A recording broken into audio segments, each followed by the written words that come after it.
All right, thanks for checking out this video. We're going to be talking about how to remove duplicates, or to put it another way, how to get a unique list of data in Excel.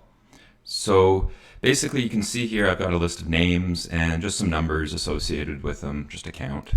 And you can see that these four names here, which I have in bold, are the same as these ones.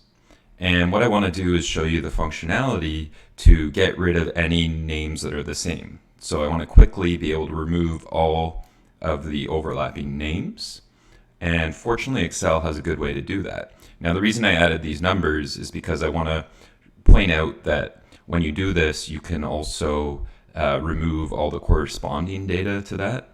So to put that in perspective, if we only highlight this set of data, then we're only going to remove these four names.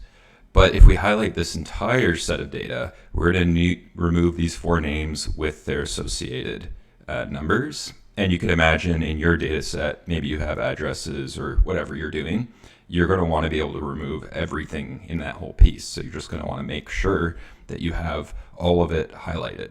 So to put it into, for example, I'm just going to show you like this. So we're going to highlight the first row, and we're going to go to the data menu, and we're going to click that, and we're going to go over here to the remove duplicates, and we're going to press that button, and you can see that we get a box that allows us to decide what we want to do. So we can either remove just from the column B or just from the column C.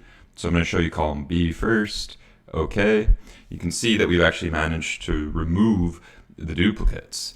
So what's actually happened is those four names that we had before are now gone. And that's really how you do it. That's how you get only unique values in Excel.